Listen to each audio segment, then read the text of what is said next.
Hoje quem vai nos falar é Esther Fregosi, uma trabalhadora da casa, uma trabalhadora do movimento espírita, que vai nos brindar com o tema O Livro dos Espíritos. Que Jesus te abençoe, Esther. Boa noite a todos. Que a paz do Mestre Jesus esteja conosco. Estamos recebendo nesta noite um presente especialíssimo, a oportunidade de podermos falar desta obra tão especial que é o Livro dos Espíritos. Nesta data também significativa, porque a nível nacional, hoje se comemora o Dia do Espiritismo, dia 18 de abril.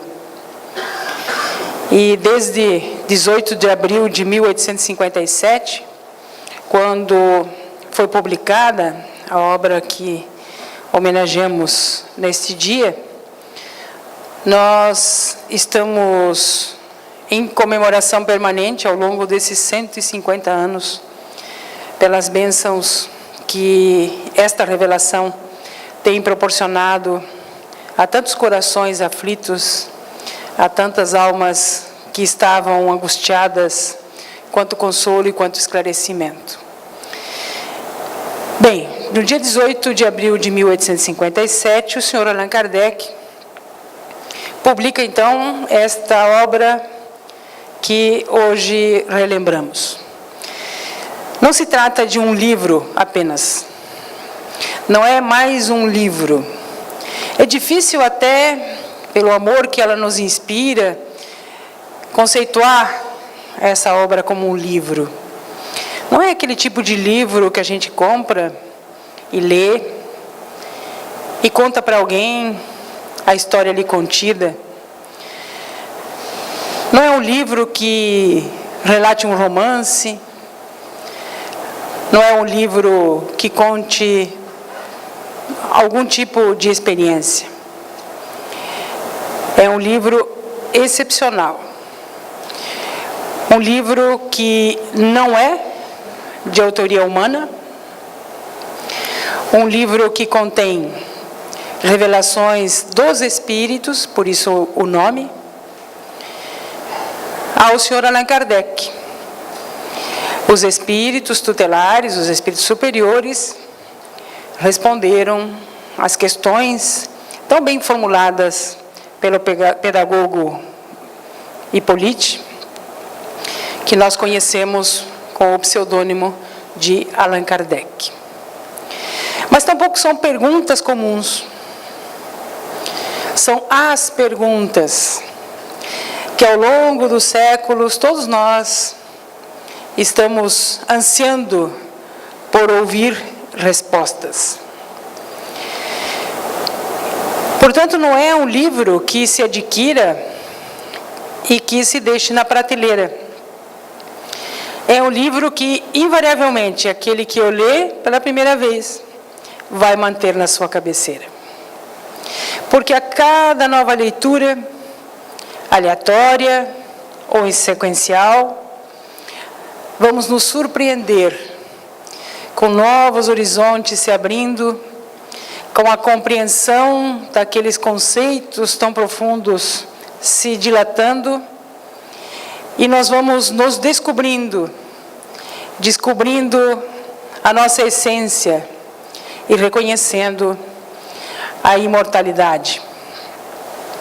Mas o senhor Allan Kardec teve a ousadia de publicar esta obra, que não é obra de nenhum homem, é obra de uma pleiade de espíritos, que o senhor Allan Kardec compila e publica, em pleno século XIX, na França. E para que possamos contextualizar esse tempo, imaginando que, além do valor que a obra em si mesma traz, o momento em que ela chega também é importante. É o período da Revolução Francesa. Naquele período, o progresso cultural, científico, de todas as expressões da arte, né, estavam no auge, mas principalmente o século XIX foi conhecido na história como o século da razão.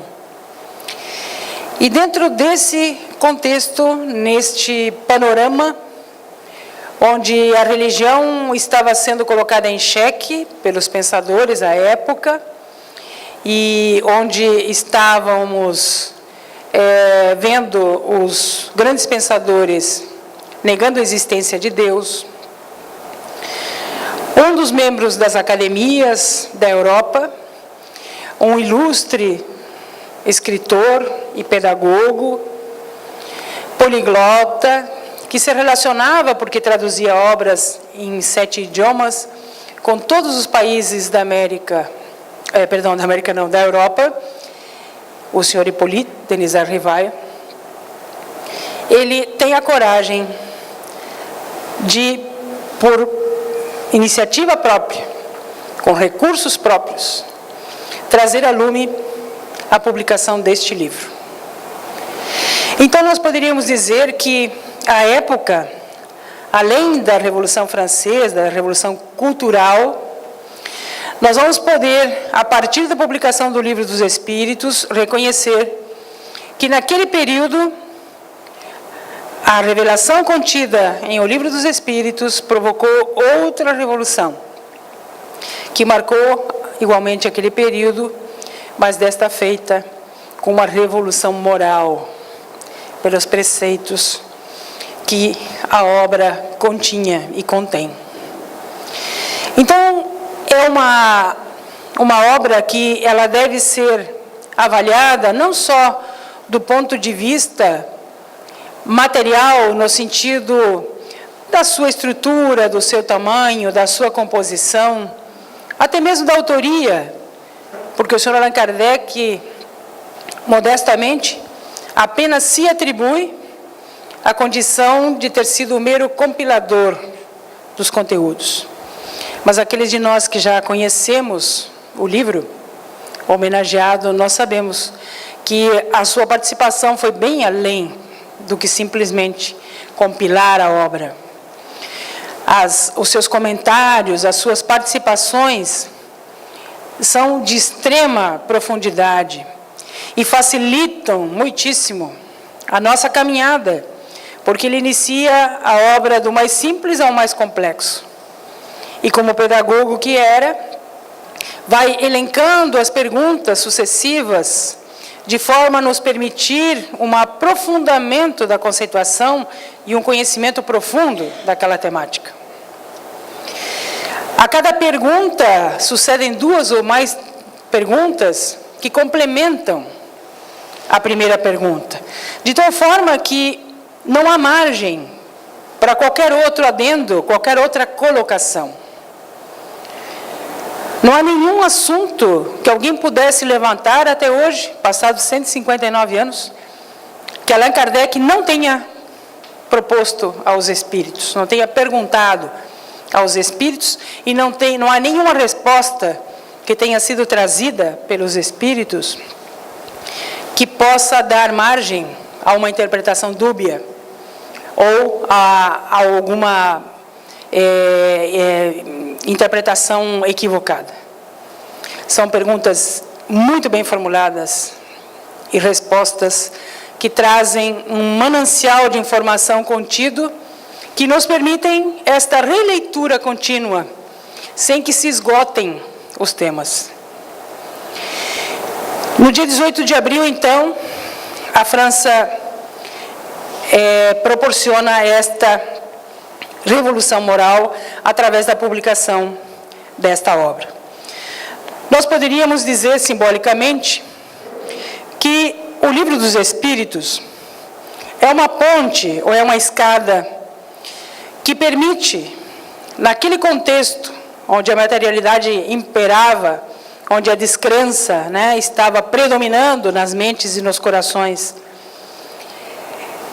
se estabelece uma ponte entre o mundo físico ou o mundo corporal e o mundo espiritual. Esta perspectiva, essa nova perspectiva que a obra propõe, é sem dúvida um novo paradigma. E a sua fundamentação, do ponto de vista científico, do ponto de vista filosófico, do ponto de vista dos princípios morais que contém, são tão profundos que até hoje, mais de 1,5 século se passaram, e não há nenhuma contestação que consiga derrubar os preceitos que ela contém. Se nós não a conhecemos ainda, é o convite para que a conheçamos. E se nós já tivemos a oportunidade de ler esta obra, é o convite para que retomemos a leitura, porque é o tipo de obra que alimenta a nossa alma. É o tipo de leitura que, seja ela feita de forma aleatória ou sequencial, nós vamos sempre encontrar informações que necessitamos, referências importantes para fortalecer o nosso ânimo, para compreender a circunstância em que nos encontramos, para nos dar uma nova perspectiva da realidade que parece imutável, que parece permanente, mas que, do ponto de vista da doutrina espírita, é somente temporária e é transitória. O Livro dos Espíritos, então, é esta ponte que se estabelece de forma formal entre o mundo corporal e o mundo espiritual. Foi através da mediunidade, um fenômeno natural, uma capacidade natural do ser humano, que se estabeleceu esta ligação, este diálogo, esta interação. Os espíritos superiores, através dos médiuns, trouxeram essas revelações. E a partir dali, então, esta ponte que nos permite esse transitar entre a realidade temporária do mundo físico e a realidade permanente e a real do mundo espiritual, de forma constante. Quando verificamos na apreciação do seu conteúdo o amor ali testemunhado pelos tutelares do mundo maior, a serviço de Jesus, tentando nos demonstrar, nos alertar para aquilo que nós estávamos esquecidos. Porque o Mestre Jesus já havia nos dito tudo isso que o Espiritismo hoje repete. Mas hoje, em condições diferentes, passados já 2000 anos, nós estamos em condições de compreender.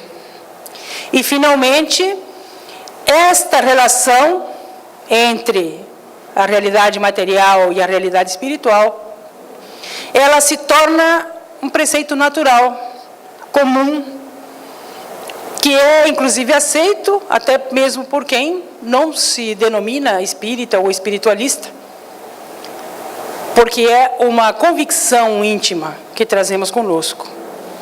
Não faz nenhum sentido que Deus tenha nos criado apenas para um lapso temporário de tempo, muito variável de um para outro, desde o nascimento até a morte no túmulo.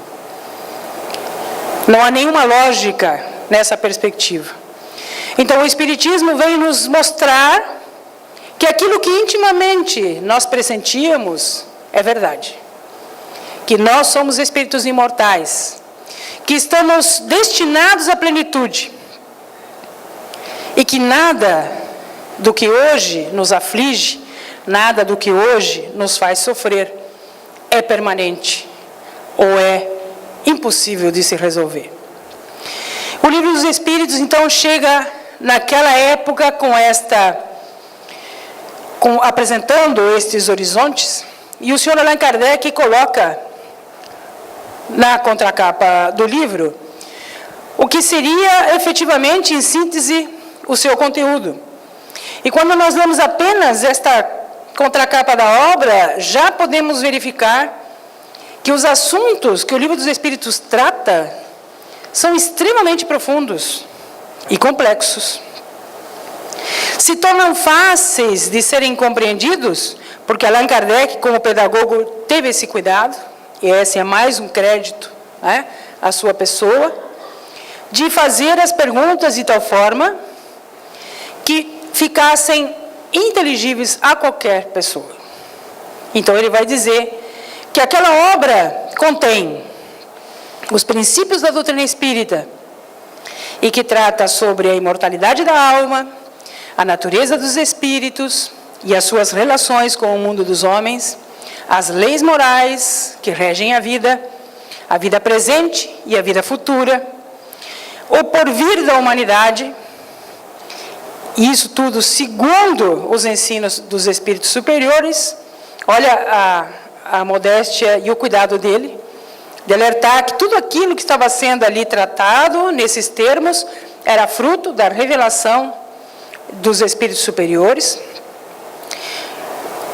através do concurso de diversos médiuns. Mais tarde, no Evangelho segundo o Espiritismo, nós vamos ser informados pelo próprio codificador de que foram 10 ao todo os médiuns, né, as médiuns que colaboraram com esse trabalho, e que foram apenas, entre aspas, né, recebidos e coordenados pelo senhor Allan Kardec, que utiliza ainda o pseudônimo de Allan Kardec, exatamente para que não ficasse atrelado o seu nome já famoso, o seu nome já com um respaldo, né, de escritor, que ele já tinha. Então, ele não queria atribuir à obra qualquer relação com a sua própria contribuição. E até no título, né, ele escolheu e deixou claro que era uma obra dos Espíritos. Então, não é um livro comum mesmo, porque ele não foi escrito por uma pessoa.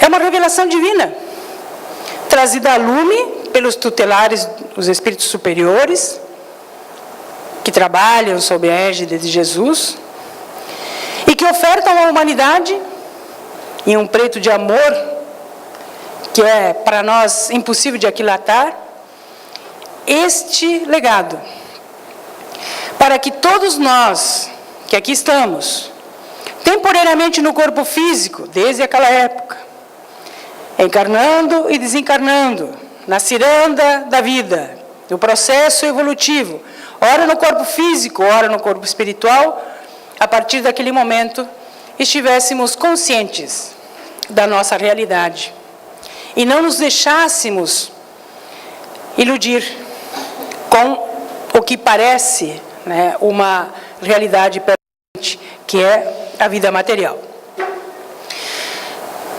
Mas, afinal de contas, com que objetivo foi publicado o Livro dos Espíritos? São 1019 questões que são ali tratadas de forma didática pelo codificador. Mas qual é o objetivo da obra? E a resposta a esta pergunta foi dada também pelos Espíritos. Quase no finalzinho da obra, na questão 919A, pelo Espírito Santo Agostinho, né, o Santo Agostinho conhecido por nós, né, dentro da Igreja Católica, agora no mundo espiritual, colaborando com este projeto de Jesus, de restaurar o seu Evangelho e de tornar compreensível os seus ensinamentos. Então diz Santo Agostinho na última parte da questão 919A: primeiro, chamamos a vossa atenção por meio dos fenômenos, capazes de ferir-vos os sentidos. E agora, vos damos instruções, que cada um de vós se acha encarregado de espalhar. Com esse objetivo, é que ditamos os livros dos Espíritos. Então, vejam bem, o Santo Agostinho aqui está deixando muito claro a metodologia desta pleiade de espíritos que buscou, dentro desta proposta de esclarecer a humanidade, um método interessante. Primeiro, o fenômeno. E lembremos que naquela época, século XIX, o fenômeno mediúnico, ele explodiu, né, de um momento para outro, a partir de 1948, em diversos lugares do mundo. Aconteciam os fenômenos das manifestações espíritas, diversas formas de manifestações espíritas, os espíritos dando a conhecer que a morte não era o fim, que eles estavam vivos e que conseguiam se comunicar conosco através deste fenômeno.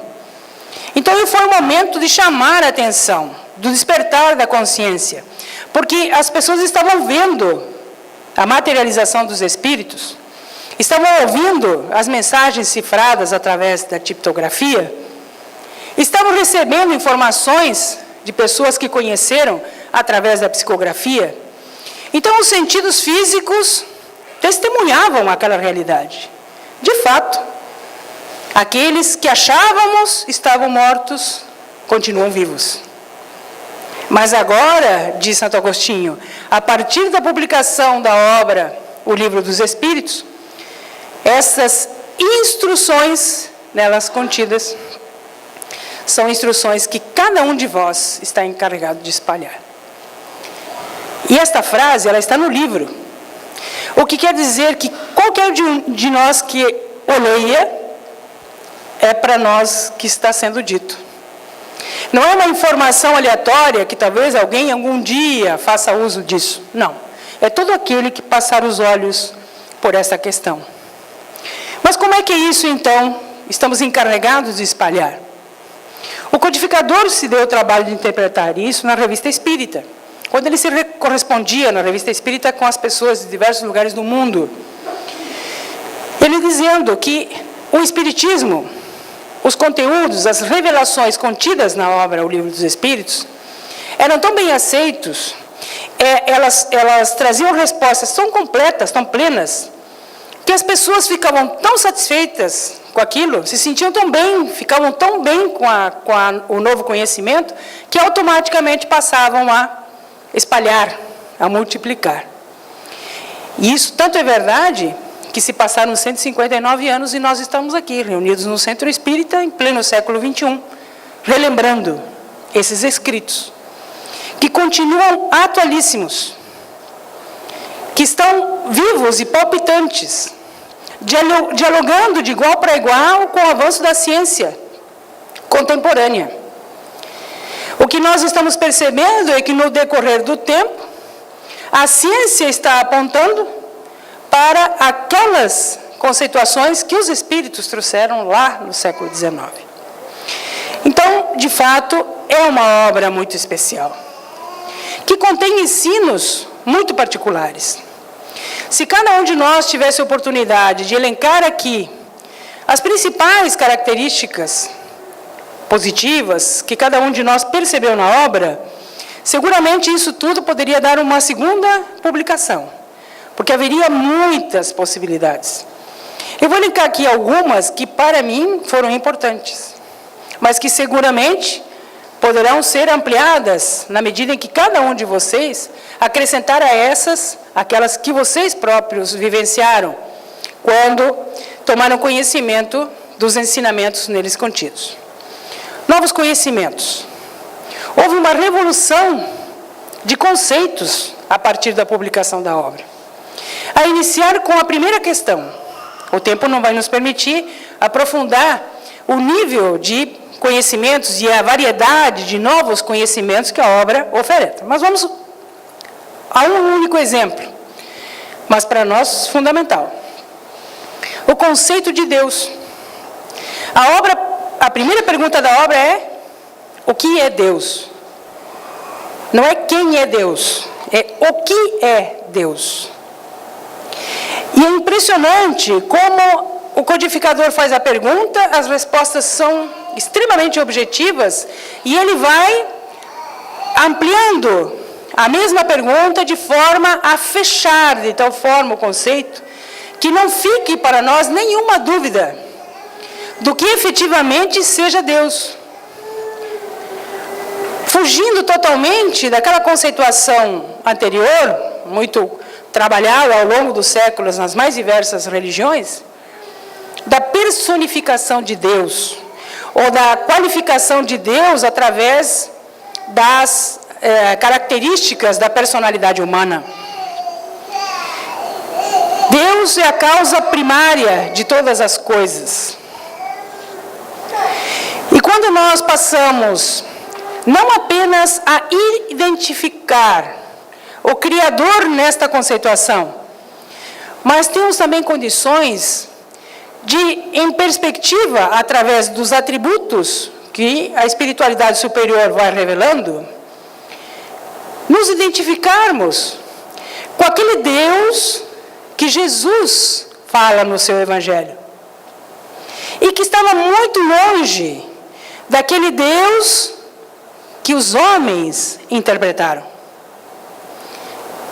Um Deus que era vingativo, que tinha temperamento variável, às vezes um tanto sádico. A concepção de João, o evangelista, de que Deus é amor, passa a fazer sentido a partir daquilo que nós extraímos da obra e da revelação que os amorosos Espíritos fazem em nosso benefício.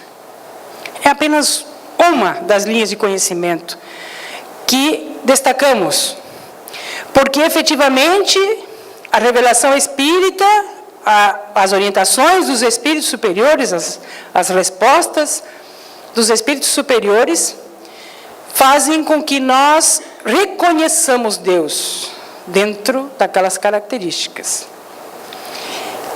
Uma outra questão, não menos importante, é uma nova concepção do homem. Porque acreditarmos na imortalidade da alma já faz parte de filosofias milenares. Todos nós já passamos por diversas experiências ao longo das reencarnações, e a imortalidade, invariavelmente, está ali presente. Mas o conceito de imortalidade sem o princípio da reencarnação também não faz sentido. Também fica comprometida a percepção de um Deus justo, né, e soberanamente bom, sem o princípio da reencarnação.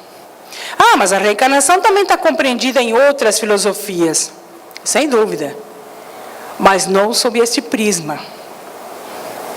Então, esta definição do que é Deus e o funcionamento da lei de reencarnação nos permitem efetivamente compreender cada uma das circunstâncias que nós registramos na nossa experiência reencarnatória. E mais do que isso, esses conceitos nos permitem a percepção daquilo que será a nossa realidade na vida futura. Que até aí eram conjecturas, eram hipóteses, algumas plausíveis, outras nem tanto. Mas nós tínhamos que acreditar em alguma coisa tinha que nos convencer de que a morte não era o fim. Mas não eram respostas completas. Através da mediunidade, os espíritos, após a publicação da obra O Livro dos Espíritos, não cessaram de trazer informações a todos nós, ao ponto que hoje, através da literatura mediúnica séria, nós temos minúcias, detalhes de como é a realidade do mundo espiritual. Tem até filme já, né? Produzindo imagens, tentando repetir aquilo que os espíritos nos informaram. Então, o homem se reconhecer como um espírito imortal, mas dentro dessa concepção de transcendência, desta lei de evolução que nos coloca num patamar de contínuo crescimento e evolução por mérito próprio de cada um de nós. Eu sou um espírito, eu sou indestrutível. Perece o corpo físico, é uma lei. Se decompõe a matéria orgânica, mas o ser inteligente continua vivo. não perdeu nenhuma das suas atribuições, das suas virtudes, das suas conquistas. E quando eu faço esse autodescobrimento, quando me reconheço como esse ser imortal, indestrutível, destinado à perfeição, muda completamente a minha percepção da vida. Muda necessariamente a minha conduta diante do outro, que é um espírito imortal também como eu, que também está galgando a sua jornada evolutiva, que também enfrenta dificuldades. E aí fica muito mais fácil nós sermos mais tolerantes, nós compreendermos as deficiências que são naturais em cada um de nós. Porque cada um de nós tem a liberdade de fazer esse caminhar até a plenitude no compasso que decidimos. Ninguém vai nos empurrar e ninguém vai nos impedir de progredir. Cada um de nós tem o livre-arbítrio e cada um de nós decide a velocidade com que alcançará aquele objetivo. Então, o descobrimento de que sim, somos seres imortais, mas não meramente seres criados para ficarmos, depois do fenômeno da morte, em perene contemplação. Não, em processo de construção contínua, de progresso contínuo.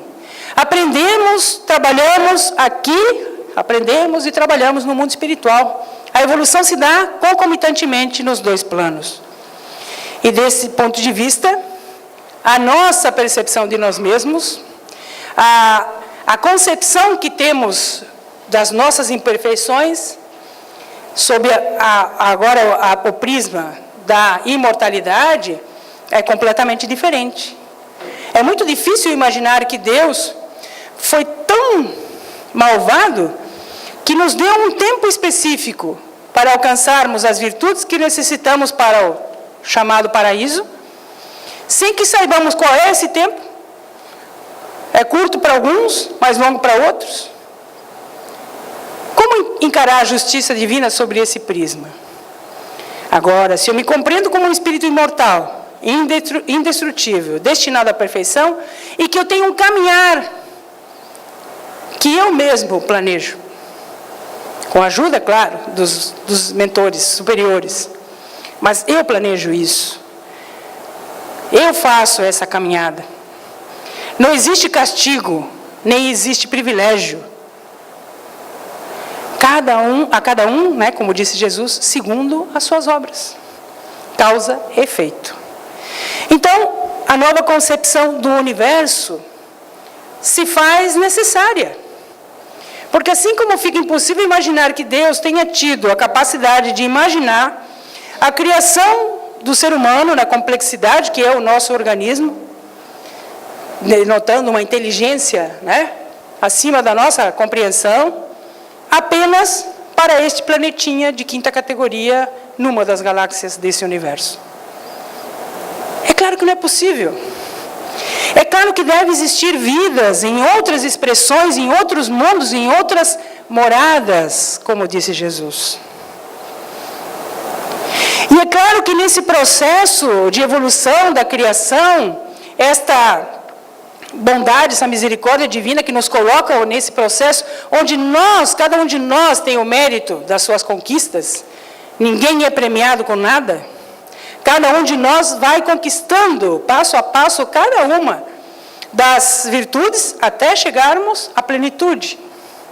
Isso está acontecendo em todos os quadrantes do universo. Então, aquilo que me aflige agora, do ponto de vista da transcendência, não pode ser meramente uma questão material, não pode somente ser uma questão espiritual do ponto de vista circunscrito à nossa realidade humana, ela tem que transcender para o universo, a grande família universal. Então, se dilatam os nossos horizontes, bebendo desta fonte inesgotável do Livro dos Espíritos. Esta possibilidade de estabelecer a sintonia do homem com Deus é uma característica muito marcante desta obra. Porque quando nós vamos analisar no Livro dos Espíritos, o capítulo das leis morais, nós vamos gradativamente compreendendo como funciona o mecanismo da lei divina. E vamos eliminando todas aquelas ideias preconcebidas e equivocadas de justiça, de imposição, de prêmio ou de castigo. São descobertas que são feitas, e uma vez feitas, nunca mais perdemos de vista. Então não é um livro comum, é um livro excepcional, que não foi feito para ficar numa prateleira, que ele necessariamente tem que acompanhar aquele que se identifica com aquelas revelações, para que esse processo de descoberta se repita, porque a cada oportunidade em que relemos algumas questões, nós vamos descobrindo novas coisas. Por último, nesta síntese muito superficial que fizemos, a compreensão e a aplicabilidade das máximas de Jesus. O grande mérito do Livro dos Espíritos é o de fazer com que efetivamente a grandeza de Jesus ela possa ser compreendida. Porque ao longo de 2000 anos, em diversas filosofias cristãs, todos nós repetíamos e defendíamos, as orientações, os ensinos de Jesus. Mas não o compreendíamos, não em profundidade. Agora o Espiritismo nos propicia isso.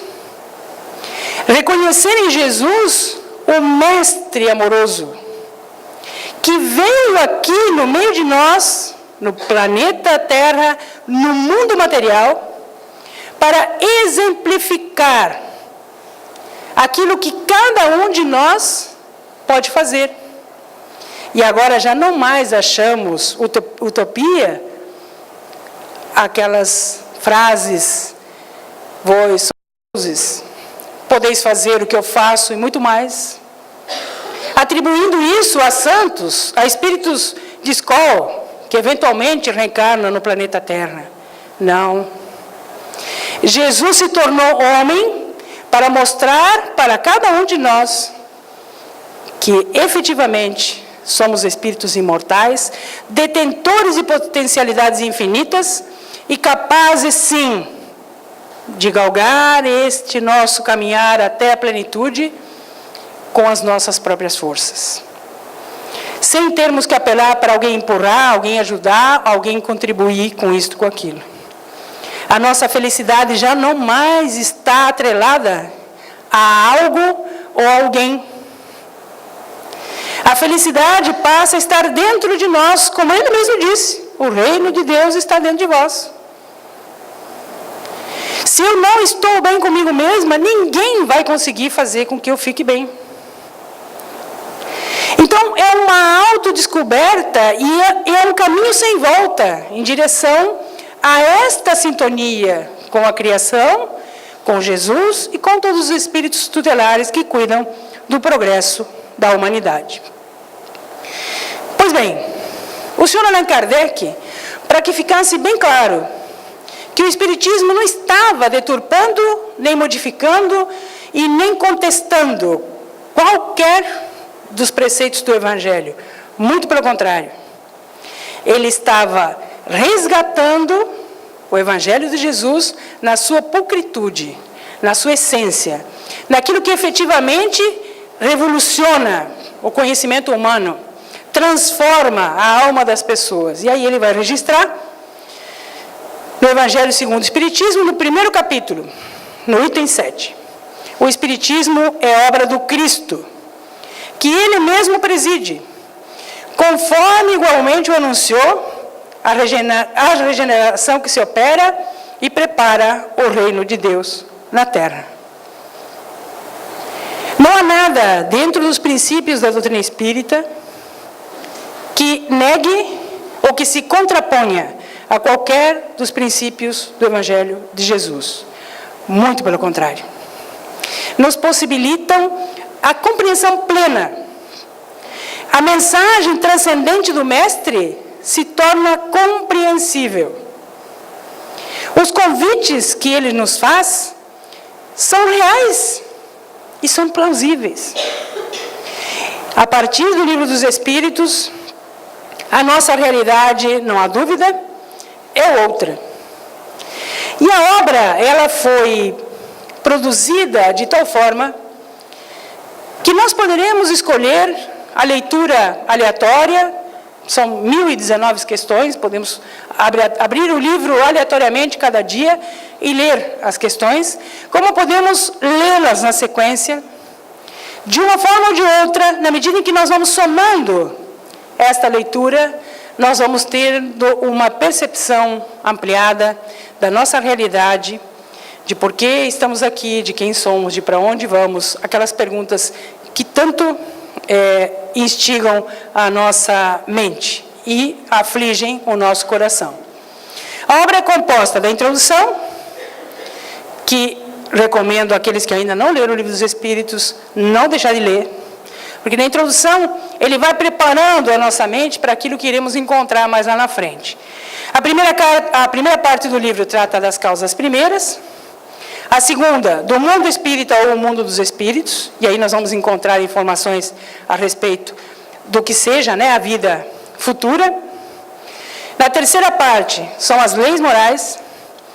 A quarta parte, as esperanças e consolações.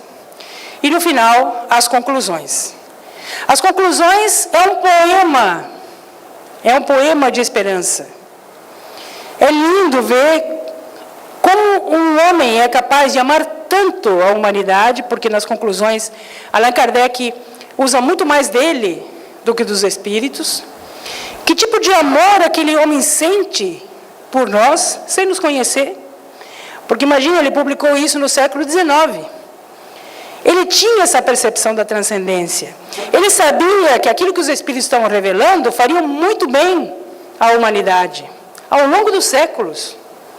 E quando ele escreveu isso no século XIX, na conclusão, estava, imagino eu, antevendo aquilo que impactaria os nossos corações. Como seria bom ouvir aquela informação, nos consolando, nos dando forças para seguir em frente. Quantas experiências pessoais ele compartilha conosco para nos mostrar que não podemos existir, que o que parece um impedimento intransponível apenas parece. Porque diante da imortalidade não há nada que não possa ser resolvido. Não existe problema sem solução. Não existe dor que não venha a terminar. Tudo o que aqui acontece é impermanente. É temporário. Então, a conclusão do Livro dos Espíritos é um tratado de esperança. É lindo, porque ele coroa tudo aquilo que ele foi tratando ao longo da obra, com, evidentemente, o concurso dos espíritos superiores. Mas essa obra, ela é tão grandiosa, os seus conteúdos são tão profundos, que não podiam ficar atrelados a uma única publicação. E dela surgiram mais 4 publicações do Sr. Allan Kardec. As 5 obras, a partir do Livro dos Espíritos, compõem o que nós chamamos de Pentateuco Espírita, ou a codificação espírita. Então, é o Livro dos Espíritos, e da primeira parte do Livro dos Espíritos, quando o conceito primeiro é Deus, os elementos, Deus, Espírito e Matéria. E a partir dali, toda aquela gama de informações que é fascinante. A segunda parte do livro, o Livro dos Médiuns, que daí trata dessa faculdade natural que todos nós temos, de perceber, de registrar as relações com o mundo espiritual, desmistificando esse processo, mostrando como é que isso acontece, orientando como podemos nos precaver das más influências do mundo espiritual. Isso tudo na segunda parte, da segunda parte do Livro dos Espíritos, desdobrada em O Livro dos Médiuns. Na terceira parte, ele vai trabalhar as leis morais, na obra chamada Evangelho segundo o Espiritismo, e por último, as esperanças e consolações trabalhadas no céu e inferno, ou a justiça divina. Aliás, este livro é um livro fantástico, Porque aquilo que eventualmente não tenha ficado muito compreendido na abordagem do Livro dos Espíritos, aqui é detalhado minuciosamente. Inclusive, Allan Kardec entrevista os espíritos que desencarnaram nas mais diferentes condições, para que nós possamos ter noção de como é que as pessoas se encontram no mundo espiritual a partir das experiências aqui vividas. Vejam que maravilha de inteligência a serviço da humanidade. É um exemplo de amor à humanidade. Então, na obra O Livro dos Espíritos, aprofundada nas demais, nós vamos descobrir de onde viemos, quem somos, o que sentimos, por que sentimos, para onde vamos e por que sofremos. Essas perguntas básicas serão respondidas indubitavelmente pela obra O Livro dos Espíritos. Mas se nós quisermos conhecer mais, aprender mais, absorver melhor esta nossa essência transcendente, então nós teremos as 4 obras da codificação para aprofundar uma a uma cada uma dessas questões. O senhor Allan Kardec, tendo essa percepção tão lúcida, que lhe permitiu, em tão pouquíssimo tempo, produzir tanto. Ele foi um homem que dedicou o final da sua existência a deixar esse legado para a humanidade. E esse legado é muito mais do que essas 5 obras. Não é o momento hoje de falar da produção literária de Allan Kardec. Mas essa percepção dele, esta comprovação, esse testemunho que ele deixa subentendida no seu trabalho, é que nos dá este estímulo para um esforço de sairmos daquela tangência da horizontalidade, da materialidade, para começarmos a olhar a nossa realidade numa perspectiva vertical, numa perspectiva da transcendência. E o senhor Allan Kardec, então, vai registrar esta frase que é belíssima, porque ele faz, na verdade, um prognóstico do futuro. E hoje nós podemos constatar que ele estava certo. Então ele vai dizer, na conclusão, esse é um dos itens da conclusão que eu falei aqui, é um poema de esperança. O Espiritismo progrediu principalmente depois que foi sendo melhor compreendido na sua essência. Mas a essência íntima. Então não é uma obra para uma leitura superficial. É uma obra em que nós vamos ter que ler e reler cada questão para poder extrair dela o máximo, de alimento. Diz ele, o Espiritismo progrediu principalmente depois que foi sendo melhor compreendido na sua essência íntima. Depois que lhe perceberam o alcance, porque tange a corda mais sensível do homem, que é a sua felicidade. Mas a sua felicidade, mesmo neste mundo. Aí, a causa da sua propagação, o segredo da sua força, que o fará triunfar, ponto. Enquanto a sua influência não atinge as massas, ele vai felicitando o que o compreende. Então vejam que belíssima imagem de alguém que estava publicando uma obra sem saber se alguém ia comprar um livro na sua livraria. Vocês já imaginaram que quando ele escreveu isso, ele não sabia se a obra seria ou não lida, se ela teria uma boa aceitação ou não do público. Mas o que ele está falando aqui é transcendente, é de alguém que efetivamente tinha certeza absoluta que aquilo que estava sendo revelado pelos Espíritos faria, sim, essa revolução na alma humana, como efetivamente faz. Porque é impossível, depois de tentar extrair, nem que seja o mínimo da essência da obra, numa compreensão mesmo que superficial daquilo que está ali sendo posto, nós continuemos a ser as mesmas pessoas. É impossível. Então esse é o segredo da força. de mostrar que a felicidade não é uma utopia, que ela não tem que ficar atrelada necessariamente a um futuro distante. Que não obstante as nossas dificuldades, os nossos dramas, nesta trajetória evolutiva, nesta encarnação, nós podemos sim usufruir da felicidade. Não daquela alegria superficial, sem fundamento, mas daquela felicidade que vem da alma, daquilo da certeza absoluta de que Deus é amor, de que Jesus, por amor supremo, permitiu que tudo isto viesse a lume, para que os homens pudessem se esclarecer, para que finalmente ele pudesse ser compreendido, e para que os homens esclarecidos e consolados pudessem divulgar, agora sim, os seus ensinos, do ponto de vista da transcendência.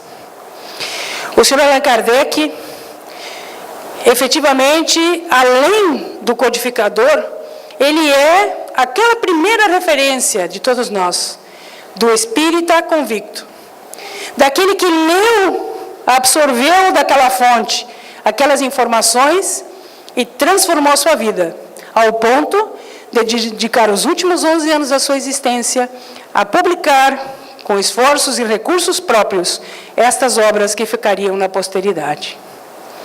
Há um relato, o tempo não vai nos permitir contar em detalhes, mas há um fato, um espírito Hilário Silva relata, através da mediunidade de Chico Xavier, que naquele final da encarnação de Allan Kardec, quando ele já havia publicado o Livro dos Espíritos, mas que ainda enfrentava muitas dificuldades dos detratores, dos inimigos, ainda estava lutando com a dificuldade da alma humana, da pequenez da alma humana diante da proposta do Espiritismo, estava um pouco desanimado, quando recebeu na sua casa uma encomenda.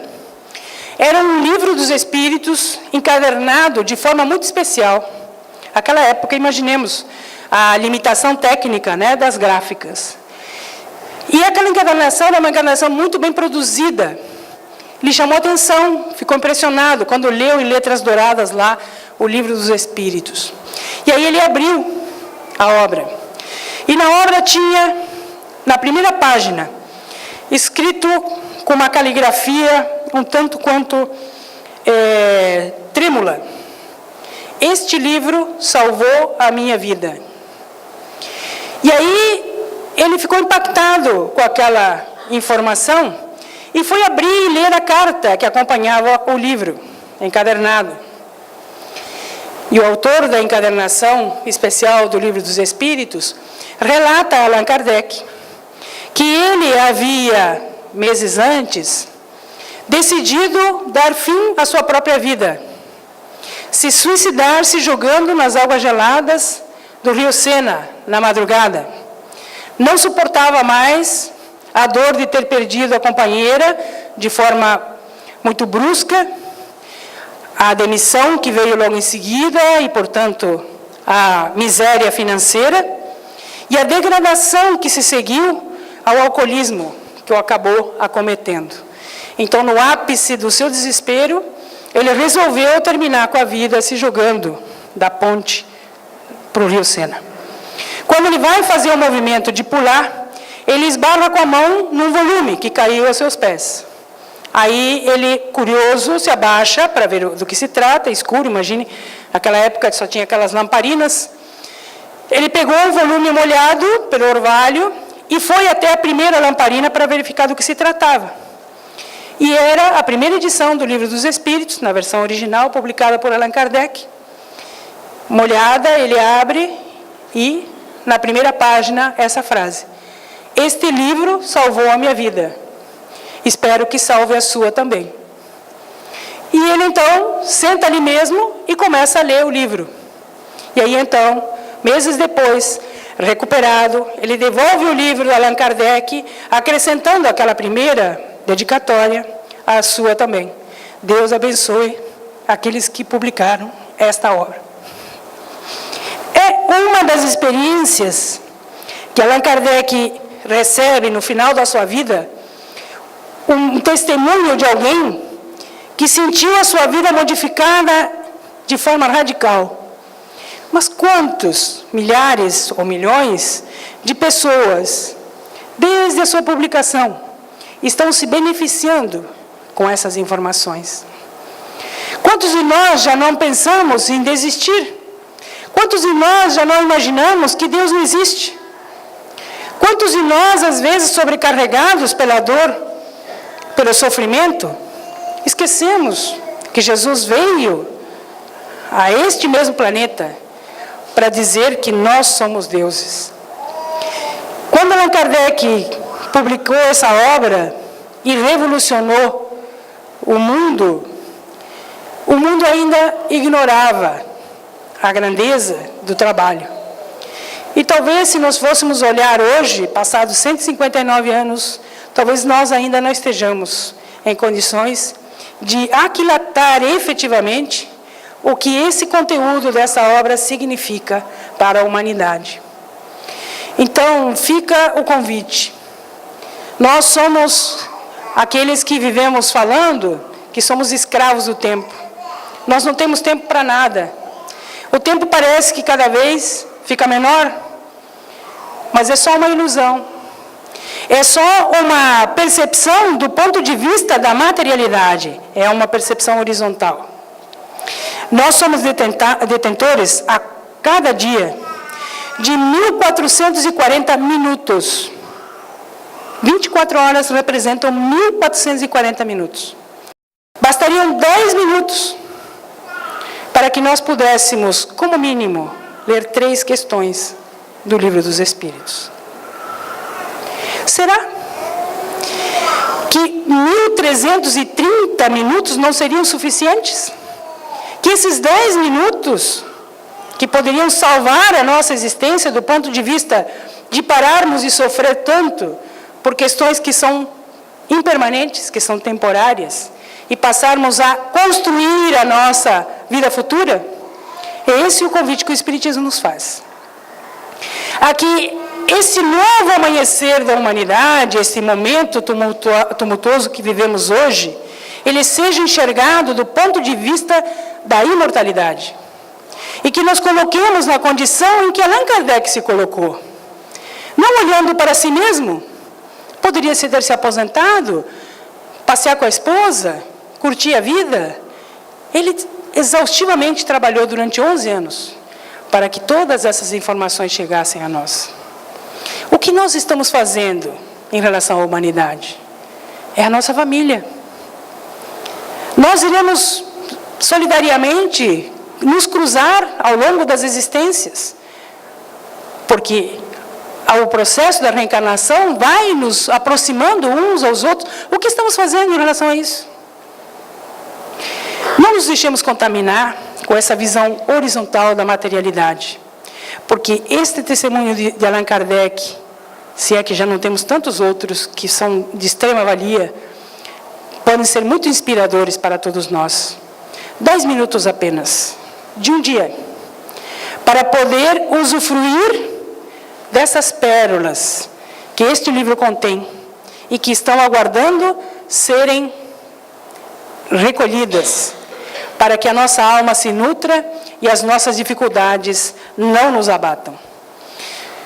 O poeta catarinense Cruz e Souza, por ocasião do centenário da publicação do Livro dos Espíritos, através da mediunidade de Chico Xavier, registrou este poema, e que eu trago como uma homenagem que faríamos coletivamente ao codificador, aos espíritos tutelares que contribuíram com esse processo, em gratidão por esse gesto de amor, por esse gesto que a humanidade ainda não reconhece como deveria, mas que um dia, quando lá na frente, na nossa estrada evolutiva, olharmos para trás, vamos reconhecer o quanto esta obra foi importante para todos nós. Então, que as palavras do poeta, inspiradas palavras do poeta, possam ser o nosso instrumento de gratidão ao codificador. Disse o poeta catarinense: apóstolo da luz ditosa e bela, quando desceste da divina altura, surgia a terra desolada e escura, progressiva e torna a cidadela. qual nau sublime que se desmantela, naufragava na sombra a fé mais pura, e envolvia-se o templo da cultura no turbilhão de idômita procela. Mas trouxeste equilíbrio ao caos nefando, e o livro dos espíritos, brilhando, rompe a noite mental espessa e fria. Ante o sol da verdade a que te elevas, revelaste Jesus ao mundo em trevas e acendestes o clarão do novo dia. Que esse novo dia se repita a cada novo amanhecer e que nós possamos ser os portadores desta mensagem de esperança, porque esse livro foi escrito para nós. Obrigado, então, Esther, pela contribuição. Então está aí o convite do quanto nós estamos dispostos a administrar o nosso tempo para essa imortalidade que se descortina de uma forma diferente por essa revelação divina que é o livro dos Espíritos. O convite é não esperarmos a dor doer tão forte. O consolo está nas nossas mãos. A utilização do tempo é uma questão de foro íntimo. Esse é o convite que a doutrina espírita faz para nós. É a pergunta que ecoa até hoje, feita por Jesus: que buscais?